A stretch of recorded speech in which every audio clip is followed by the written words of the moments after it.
This story is for women who are tired of being strong. Tonight you'll meet Beatriz. She's 34. She's a firefighter in Portugal. And she has not cried in 23 years. Not when her father left. Not when men told her she couldn't do the job. Not when her body broke from proving them wrong. She saves people. She doesn't need saving. Until tonight. You don't need to do anything. Just listen. Let her story carry you somewhere soft. The cat is waiting. Beatriz Santos stands in the equipment room with an axe in one hand and her phone in the other, and she cannot remember the last time she asked for help with anything. The call came in 43 minutes ago. Warehouse fire. Industrial district. 3 alarm. Everyone deployed except her, ankle sprained 2 days ago during a training exercise, wrapped tight, orders to rest. So she's here. Alone. In the station. While her crew fights a fire that's lighting up the Coimbra sky orange and angry. Her phone buzzes. Text from Miguel, her lieutenant. Bad one. Roof collapsed. Chemical storage. Stay put. She types back. Need backup? We're good. Rest. Beatriz looks at the axe. At her boots. At her turnout gear hanging on the hook like a second skin she's not allowed to wear tonight. 23 years ago, she carried a baby out of a burning building. She was 11 years old. The baby lived. Beatriz became a firefighter. And she has not stopped moving since. Has not stopped training. Lifting. Running. Proving. Being stronger. Faster. Better. Has not stopped being the person who saves. Who doesn't need saving. Who can do everything herself. Until 2 days ago, when she landed wrong during a drill. Heard her ankle pop. Knew immediately it was bad. Stood up anyway. Finished the exercise. Walked to the medic. Didn't limp until she was alone. Now she's benched. Useless. Watching her crew fight a fire without her. She sets down the axe. Picks up a wrench. There's a sink in the bathroom that's been dripping for a week. She can fix that. Might as well be useful. She's tightening the pipe when she sees it. Gray cat. Sitting on the windowsill. Looking at her through the glass with eyes that reflect the distant fire like coins. We don't allow animals in the station, Beatriz says in Portuguese. Then in English, because she learned English from American firefighter training videos and sometimes it feels more natural. This is a violation of health codes. Also, you're a cat. You can't be here during an active emergency response. The cat doesn't move. Beatriz walks to the window. Opens it. Shoo. Go. The cat jumps inside. Lands on the floor. Sits. Stares. I just told you to leave. The cat tilts its head. I don't have time for this. I have. Beatriz stops. Looks around the empty station. I have a sink to fix. And equipment to inventory. And reports to file. Very important work. The cat meows. Soft. Almost questioning. As if to say, or you could sit down. Rest. Like you were ordered to. I don't rest, Beatriz says. Resting is for people who need it. I don't need it. The cat blinks. Slow. Deliberate. And Beatriz hears herself. Hears the lie. Hears the exhaustion underneath the bravado. She's so tired. Not just physically, though her ankle throbs, her shoulders ache from years of carrying equipment, her hands are scarred from rope burns and heat and broken glass. Tired of being strong. Tired of never asking for help. Tired of being the only woman in every room who has to prove she belongs there. Tired of sleeping alone. Eating alone. Living alone. Tired of being Beatriz the warrior. Beatriz the strong. Beatriz who needs nothing and no one. She sits on the bench. The cat jumps up beside her. Warm. You want to know why I can't rest? Beatriz asks. Voice quiet. Because the moment I stop moving, the moment I show weakness, the moment I admit I need help, I lose. I become like them. Like the women who need saving. And I swore I'd never be that again. The cat settles against her leg. I was 11, Beatrice says. There was a fire. Our apartment building. 5th floor. Middle of the night. I woke up to smoke. Screaming. My mother grabbed me. We ran to the stairs. But our neighbor, Senora Costa, she was at our door. Hysterical. Her baby was still inside. She couldn't go back. Too scared. Too weak. Her voice is flat. Reciting facts she's told 1,000 times but never felt. My mother tried to stop me. But I ran. Back into the smoke. To their apartment. Found the baby in a crib. Covered her with a wet towel. Carried her out. Down 5 flights of stairs. Through smoke so thick I couldn't see. Couldn't breathe. But I didn't stop. Didn't put her down. Didn't ask for help. The cat presses closer. The firefighters arrived as I was coming out. They took the baby. Gave me oxygen. Everyone called me a hero. Brave. Strong. Fearless. And I liked it. Liked being the strong one. The one who saved. Not the one who needed saving. She looks at her hands. Scarred. Calloused. Strong. So I became a firefighter. Youngest woman ever accepted to the Coimbra Brigade. At 18. Finished top of my class at the training academy. Outran the men. Outlifted them. Outlasted them. Proved I belong. The cat meows. And I've been proving it every day since. For 16 years. That I'm strong enough. Tough enough. Good enough. That I don't need help. Don't need protection. Don't need anything. Her voice cracks. Just slightly. Except now my ankle's fucked and I can't fight fires and I'm sitting here alone in an empty station with a cat and I can't even fix a goddamn sink without my hands shaking because I'm so tired of being strong. The cat climbs into her lap. Heavy. Real. Warm.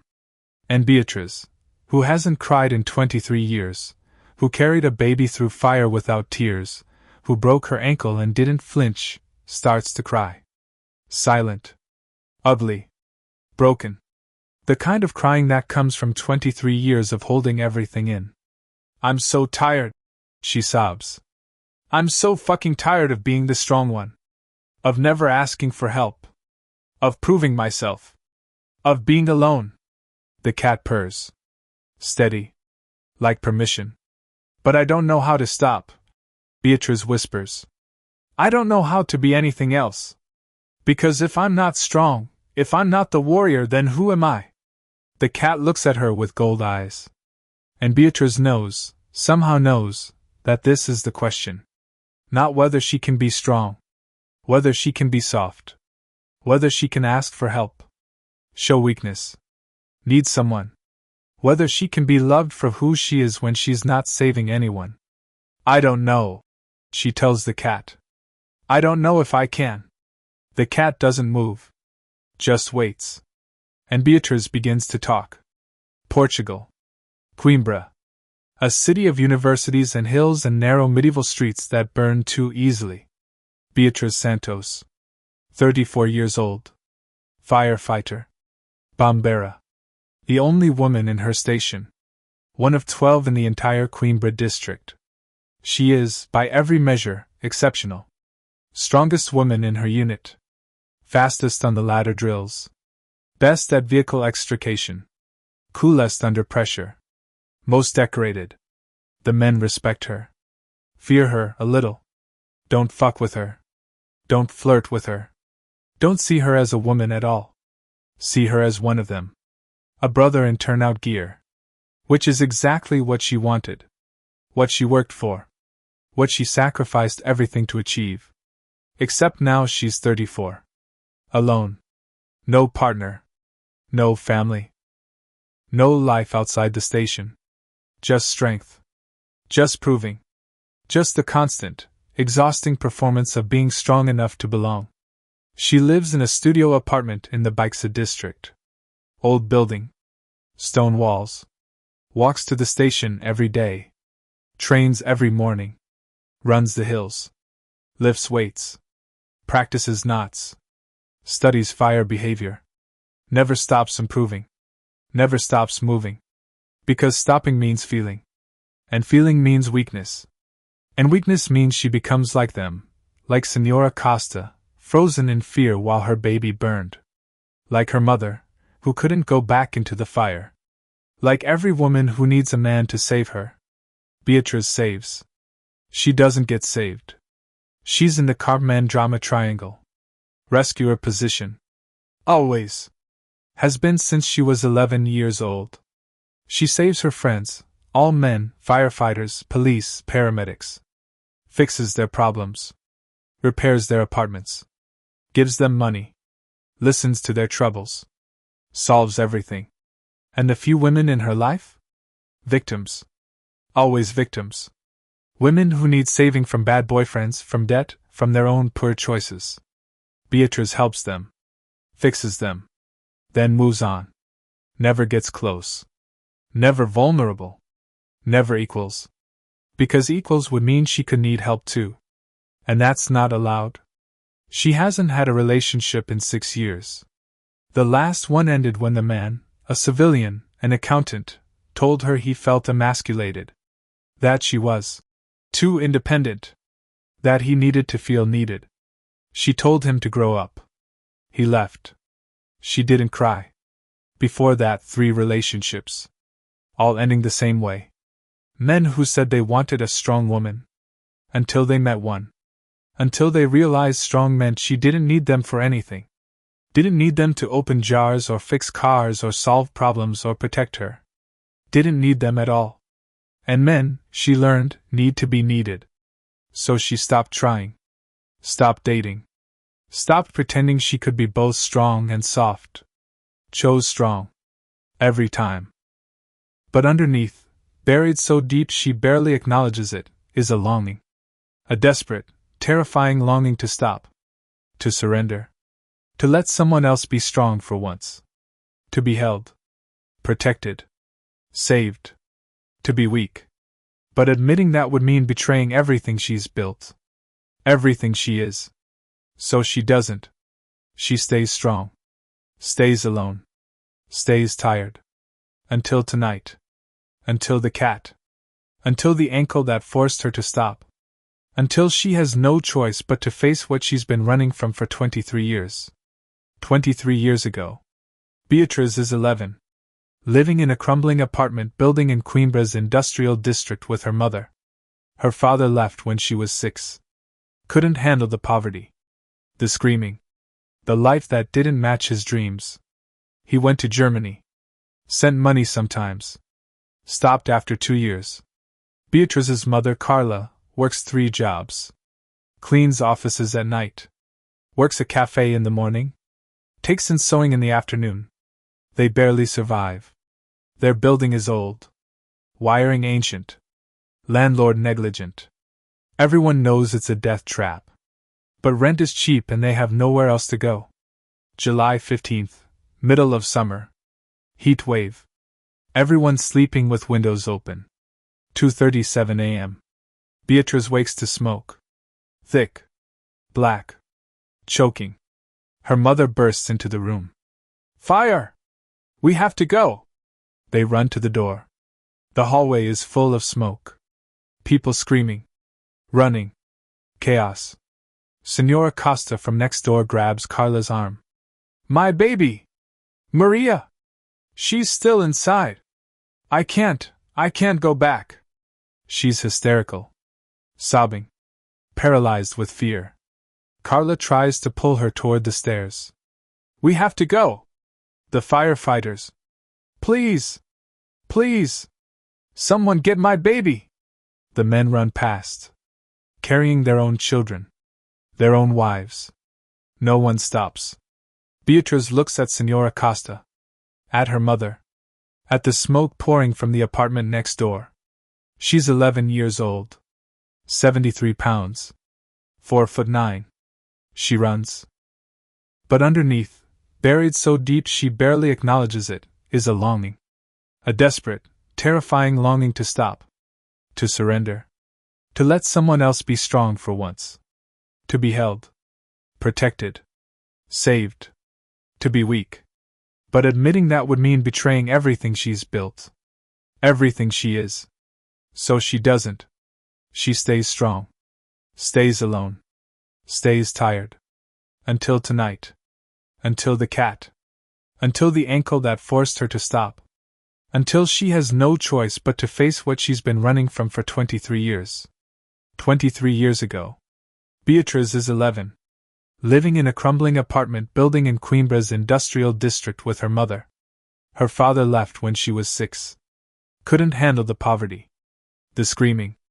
The life that didn't match his dreams. He went to Germany. Sent money sometimes. Stopped after 2 years. Beatriz's mother, Carla, works 3 jobs. Cleans offices at night. Works a cafe in the morning. Takes in sewing in the afternoon. They barely survive. Their building is old. Wiring ancient. Landlord negligent. Everyone knows it's a death trap. But rent is cheap and they have nowhere else to go. July 15th, middle of summer. Heat wave. Everyone sleeping with windows open. 2:37 a.m. Beatriz wakes to smoke. Thick. Black. Choking. Her mother bursts into the room. Fire! We have to go! They run to the door. The hallway is full of smoke. People screaming. Running. Chaos. Senora Costa from next door grabs Carla's arm. My baby! Maria! She's still inside. I can't go back. She's hysterical. Sobbing. Paralyzed with fear. Carla tries to pull her toward the stairs. We have to go. The firefighters. Please! Please! Someone get my baby! The men run past. Carrying their own children. Their own wives. No one stops.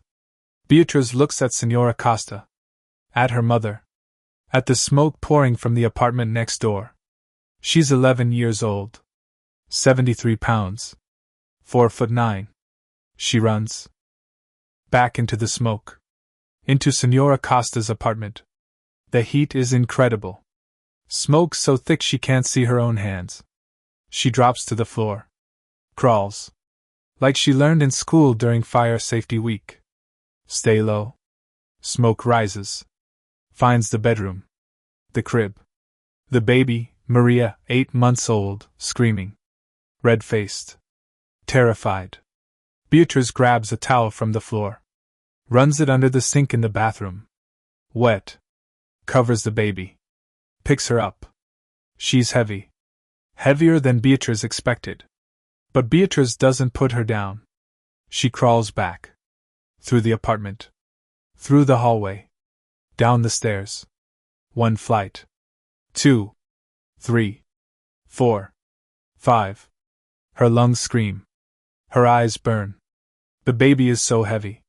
Her arms shake. But she doesn't stop. Doesn't ask for help. Doesn't put the baby down. At the bottom, the firefighters are arriving. They see her. A child. Carrying a baby. Covered in soot. They take Maria. Give Beatriz oxygen. Ask her name. Her age. What she did. And when she tells them, when she explains that she went back, that she saved the baby, they look at her like she's a miracle. You're very brave, one says. Very strong. Most adults wouldn't do what you did. And Beatriz, exhausted, burned, barely able to breathe, feels something she's never felt before. Pride. Purpose. Power. She's not weak like Senora Costa. Not helpless like her mother who couldn't go back. She's strong. She's brave. She's the one who saves.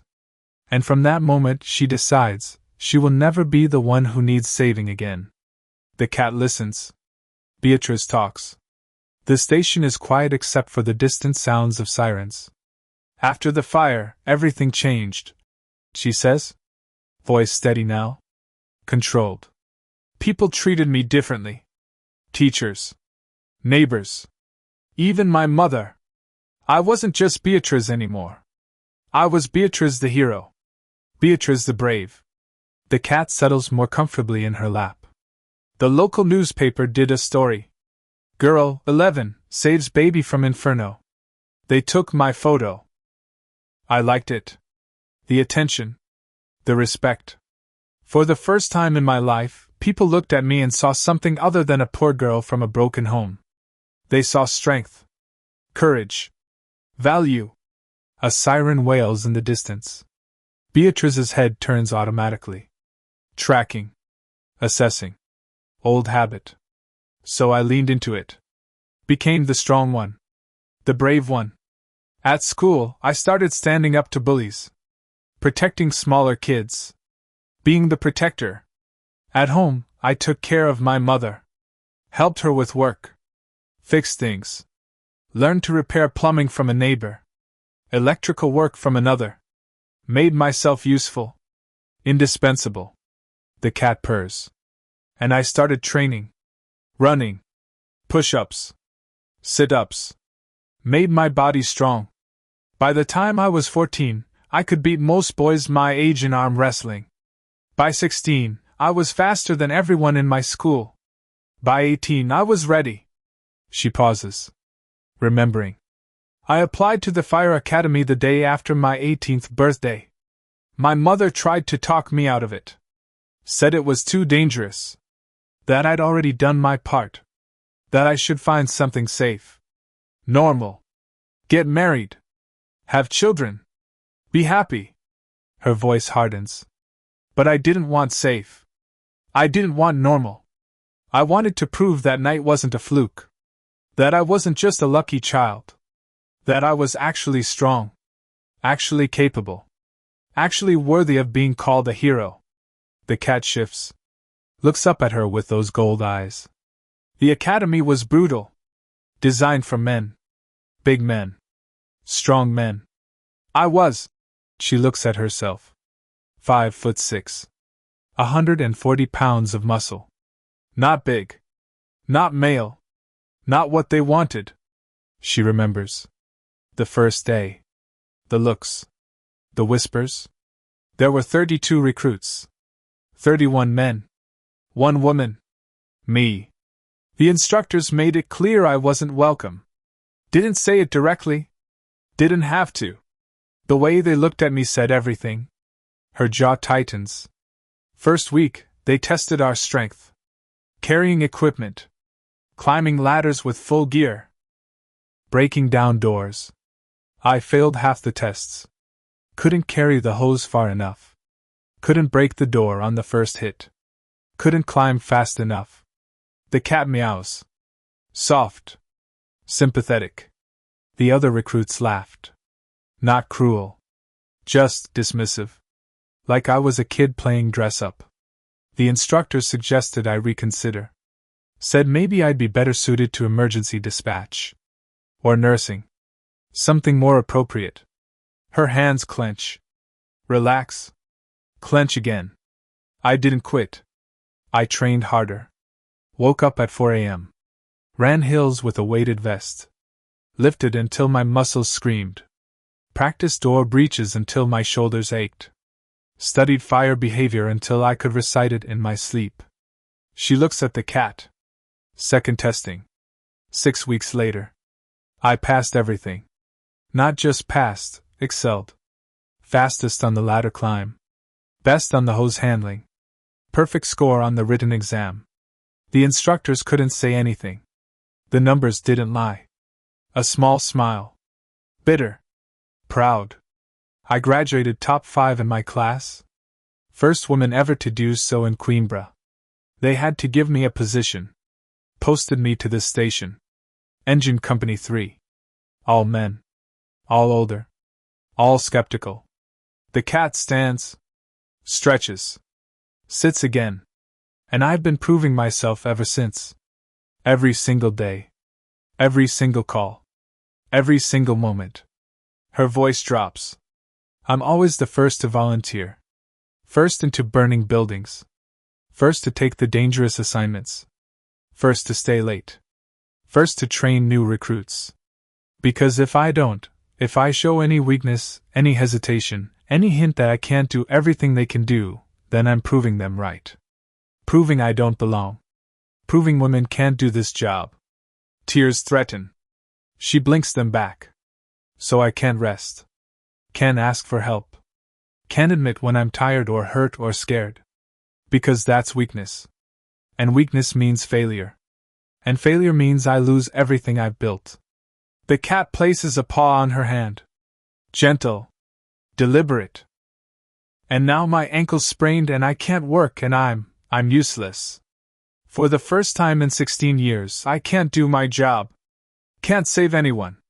Can't be strong. And I don't know who I am without that. She looks at the cat. Who am I if I'm not the strong one? If I'm not the warrior? If I'm not the one who saves? The cat blinks. Slow. As if to say, maybe you're just Beatrice. And maybe that's enough. No, Beatrice whispers. No, it's not. It's never been enough. Being just Beatrice wasn't enough to make my father stay. Wasn't enough to keep my mother from working herself to death. Wasn't enough to earn respect. Only being strong was enough. Only being the warrior mattered. The cat doesn't move. And now I'm 34 and I'm alone and I have no life outside this station and I'm so fucking tired but I can't stop because stopping means admitting I'm weak and I swore I'd never be weak again. Silence. The cat waits. And Beatrice realizes, the cat isn't going to tell her what to do. Isn't going to fix this. Isn't going to save her. She has to save herself. By learning, finally, to let someone else help. There've been men, Beatrice says. Voice quiet. Not many. But some. The cat settles back into her lap. The first was Ricardo. I was 22. He was 25. Civilian. Worked in IT. We met at a bar. He thought I was interesting. Exotic. A female firefighter. Like a novelty. She picks at a loose thread on her uniform. We dated for 8 months. At first, he liked my strength. Bragged about it to his friends. My girlfriend can bench press more than you. My girlfriend runs into burning buildings. Treated me like a trophy. The cat's tail swishes. But then it started to bother him. Little things. I'd fix things in his apartment, leaky faucet, broken shelf, and he'd get quiet. Irritated. One time, his car broke down. I diagnosed the problem. Told him what part to replace. He snapped at me. Said I was emasculating him. She remembers the fight. The confusion. I didn't understand.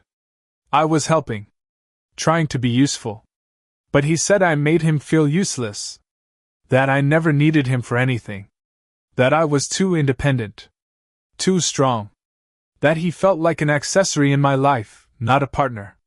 Her voice flattens. I told him that was his problem. That I wasn't going to pretend to be helpless just to make him feel like a man. He left. I didn't care. Thought he was weak. The cat meows. Gently disagreeing. I know.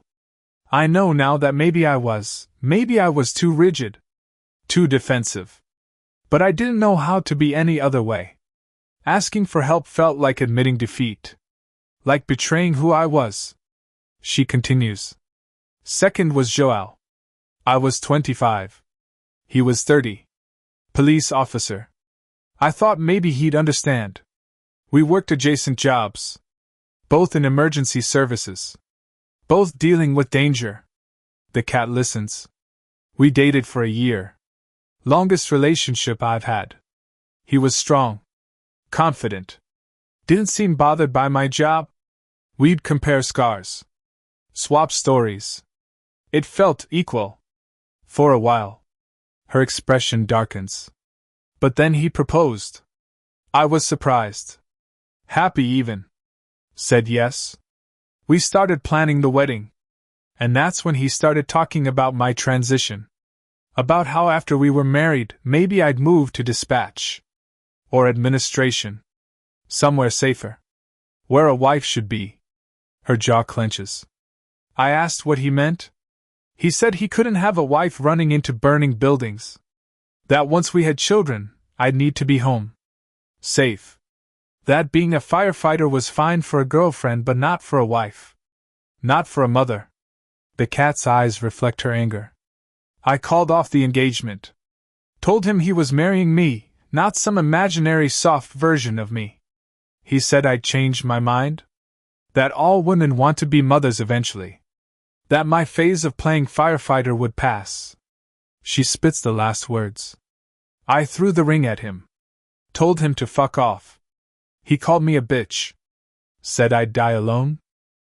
The cat meows. Sharp. Disagreeing. Third was Tomas. I was 28. He was 32. Another firefighter. From Lisbon. Transferred to Coimbra. I thought, finally. Someone who understands. Someone who won't feel threatened. She laughs. Bitter. We dated for 6 months. He was good. Really good. Strong. Capable. Respected me as a colleague. We trained together. Competed. It was fun. For the first time, I could be myself. All of myself. The cat tilts its head. But then we got assigned to the same scene. House fire. Family trapped on the second floor. Tomas wanted to go in through the front. I said back entrance was safer, faster. We argued. In front of the crew. I was right, the front was compromised, but he couldn't handle being corrected. By me. In public. She shakes her head. After we got the family out, he pulled me aside. Told me I'd undermined his authority. That I needed to respect the chain of command. I reminded him we're the same rank. He said rank isn't everything. That I needed to remember my place. Her voice drops to a whisper. I broke up with him that night. He didn't even seem surprised. Just said, figures. You're too stubborn to be with anyone. And maybe he was right too. The cat presses against her. There've been others. Shorter. All ending the same way. Men who wanted me to be softer. Media. More feminine. Men who couldn't handle a woman who didn't need them to open jars or kill spiders or fix things or protect her. She looks at her hands. And I can't, be that woman. Can't pretend to be helpless. Can't play weak. Because if I do, then what was it all for? All the training. All the proving. All the sacrifice. If I just become soft to make a man comfortable, then I've betrayed everything I built. The cat meows. Long questioning. You think I'm wrong, Beatrice says. You think strength and softness aren't opposites. That I can be both. The cat blinks. But I don't know how. I've been strong for so long. It's all I know. It's all I am. And asking for help, being vulnerable, feels like dying. Like erasing myself. Silence. There's someone new. Beatrice admits. Voice barely audible. His name is Daniel. He's different. He's a civilian. Teacher. Literature. 36. Gentle. Kind. Smart. We met 3 months ago at a community event. He asked me out. I said yes. The cat's ears perk up. We've been seeing each other. Nothing serious. Just coffee. Walks. Talking. He's not threatened by my job. Says he finds it admirable. Asks about my day. Listens. Really listens. Her voice softens. And I like him. Really like him. For the first time in years I want to let someone in. Want to try. Want to see if maybe this time could be different. The cat purrs. Encouraging. But I don't know how to be soft with him. Don't know how to ask for help. Don't know how to show him the parts of me that aren't strong. Because what if he leaves? What if he's like the others?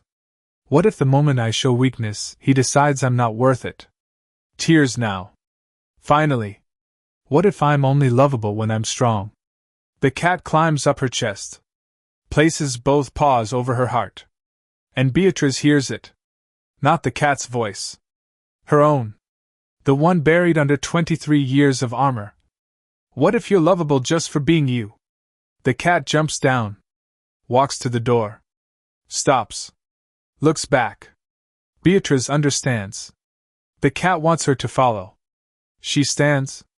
Her ankle screams. She grabs crutches, hasn't been using them, too proud, and follows. The cat leads her outside. To the parking lot. To her motorcycle, a Triumph Bonneville, her pride, her freedom. The cat sits beside it. I can't ride, Beatrice says. Ankle's fucked. The cat meows. You want me to ask for help? Beatrice realizes. That's the lesson. Ask someone to drive me home. The cat blinks. Beatrice pulls out her phone. Looks at her contacts. Her crew is still at the fire. Her friends are all working. She could call a taxi. Should call a taxi. But the cat keeps staring. She scrolls to Daniel's name. Stares at it. It's almost 4 a.m. Too late to call. Too much to ask. They've only been dating 3 months. She shouldn't. The cat meows. Insistent. Fine, Beatrice mutters. Fine. I'll ask. She calls. He answers on the second ring. Voice thick with sleep. Beatrice? Are you okay? She stops. Starts again. I'm at the station. My ankle's injured. I can't ride my motorcycle home. And I need help. The last 3 words physically hurt to say. Silence. Then, I'll be there in 15 minutes. Daniel, you don't have to. I'll be there in 15 minutes. He repeats. Firm. Kind. Don't move. Rest that ankle. He hangs up. Beatrice stands in the parking lot, holding her phone. Disbelieving. The cat rubs against her legs. I asked for help, Beatrice whispers. I actually did it. The cat purrs. Approval. 14 minutes later, Daniel's car pulls up. He gets out. Sees her on crutches. His face fills with concern. What happened? Training accident. 2 days ago. Sprained ankle. Nothing serious. Why didn't you call me? She stops. Honest. I didn't want to bother you. I can handle it myself. Daniel looks at her. Really looks. Beatrice, he says gently. You don't always have to handle everything yourself. That's what people who care about you are for. To help. To support. To share the weight. She wants to argue. To say she's fine. She doesn't need support. She's strong enough alone. But she's so tired. Okay, she whispers. Okay. He helps her to the car. Takes her crutches. Opens the door. Waits until she's settled. Your motorcycle? He asks. I'll get one of the guys to bring it tomorrow. They drive through empty Coimbra streets. Old city sleeping.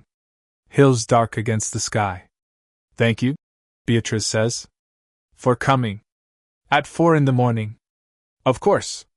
You called. I came. That's what people do. For people they care about. She looks at him. Sidebar lit by dashboard lights. Soft. Kind. Present. Can I ask you something? She says. Anything. Why are you still here? Still seeing me? I'm not easy. I know that. I'm stubborn. Independent. I don't need help. I don't know how to be soft. How to be the kind of woman men usually want. Daniel pulls over. Parks on a quiet street. Turns to face her. Beatrice, he says. I don't want you to be soft. I don't want you to need help. I don't want you to be a different person.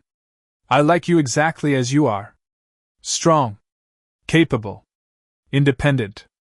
Fierce. That's who you are. That's who I'm falling for. Her breath catches. But, he continues gently, strength and vulnerability aren't opposites. You can be the strongest person I know and still ask for help sometimes.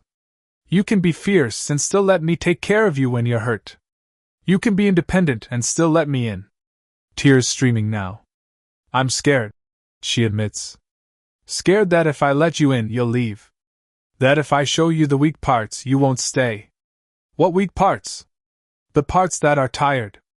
That hurt. That are lonely. That want. Her voice breaks. That want to be held. Protected. Taken care of. The parts that want to surrender. To stop being strong for one fucking minute. Daniel reaches across the console. Takes her hand. Those aren't weak parts, he says. Those are human parts. And I want to know all of them. Strong Beatrice. Tired Beatrice. Lonely Beatrice. All of you. She sobs. Ugly. Broken. 23 years of holding it in. And Daniel holds her hand. Doesn't try to fix it. Doesn't tell her to stop crying. Doesn't ask her to be strong. Just sits with her. In the pain.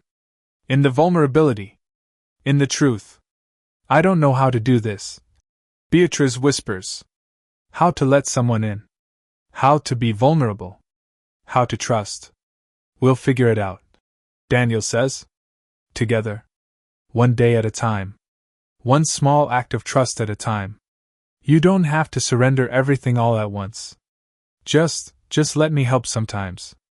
Let me drive you home when you're hurt. Let me make you dinner when you're tired. Let me hold you when you're sad. Small things. Can you try? Beatrice looks at him. At his kind face. His patient eyes. His open heart. I can try, she whispers. That's all I'm asking. He drives her home. Walks her up 6 flights of stairs because the elevator's broken. Takes his time. Doesn't rush her. At her door, he says, Can I come up? Make sure you're settled? She wants to say no. Say she's fine. She can handle it herself. But she doesn't. Yes, she says. Please.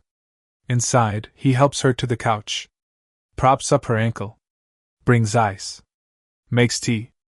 And Beatrice, who has lived alone for 12 years, who has never let anyone see her apartment, who has never accepted help from anyone, lets him. Stay, she says. Voice small. Scared. Please. Just tonight. I don't want to be alone. Daniel smiles. Okay. Where do you keep the extra blankets? You can't. She stops. Tries again. You can sleep in the bed. With me. If you want. His eyes widen. Are you sure? I'm not asking for sex. I'm asking for comfort. For someone to be here. For connection, Daniel finishes. For intimacy that's not about proving anything or performing anything. Just being together. Yes. I'd love that. They lie in bed together. Clothed. Daniel behind her. Arm around her waist. Careful of her ankle. And Beatrice, who hasn't let anyone hold her since she was 11, who hasn't felt safe since the fire, who hasn't surrendered control in 23 years, closes her eyes. And sleeps. The deepest sleep of her life. Beatrice will wake up tomorrow with Daniel's arms still around her. Will panic for a moment. Then relax. Then realize this is okay. This is safe. This is what she's been missing. She'll call Miguel. Tell him she needs another week off. Really rest. Really heal. Let her body recover instead of pushing through. Daniel will stay. Will help. Will make her breakfast. Will sit with her. Will let her be vulnerable. And she'll practice. Small acts of surrender. Letting him carry groceries. Accepting his help with dishes. Asking him to reach something on a high shelf instead of climbing herself. It will feel like death at first. Like erasing herself. Like weakness. But slowly, so slowly, she'll realize, asking for help doesn't make her weak. It makes her human. She'll start therapy. Finally. Working through the fire. The childhood. The constant proving. The inability to rest. She'll learn that she can be both. Strong and soft. warrior and woman. Independent and connected. She'll go back to work in 3 weeks. And she'll be different. Not less capable. Not less committed. But more balanced. More human. More whole. Her crew will notice. Will ask what changed. She'll just smile. Say she learned to rest. And Daniel will be there. Not fixing her. Not saving her. Just being there. Partner. Equal. Someone who sees all of her and stays. But whether they'll last, whether Beatrice can truly learn to be vulnerable, whether she can let someone love her without armor, whether she can surrender control without losing herself, that's still to be determined. But that's all ahead. Tonight, 5 a.m., dawn breaking over Queenborough, Daniel sleeping beside her. Beatrice wakes up. She looks at him. Peaceful. Kind. Present. She touches his face. Gentle. Careful. He opens his eyes. Smiles. Morning. Morning. How's your ankle? Hurts. Want me to get more ice? She opens her mouth. Wants to say no. Say she'll get it herself. Say she doesn't need help. But she doesn't. Yes, she whispers. Please. He gets up. Gets ice. Brings it back. Settles it on her ankle. Lies back down. Thank you, Beatrice says. Always. They lie in silence. Comfortable silence. The kind that doesn't need filling. Then Beatrice says, I'm scared. Of what? That I can't do this. That I'll push you away. That I'll revert. That I'll choose strength over you. That I'll lose you because I don't know how to be vulnerable enough to keep you. Daniel turns to face her. Takes her hand. Then I guess we'll find out, he says. Together. Day by day. Moment by moment. You trying to let me in. Me trying to be patient. Both of us trying to build something real. What if I fail? What if you succeed? She looks at him. At the possibility. At the hope. I want to try, she whispers. I want to learn. I want to be someone who can be strong and soft. Who can save people and be saved. Who can be a warrior and a woman. All of it. Together. Then we'll figure it out, Daniel says. One day at a time. He kisses her forehead.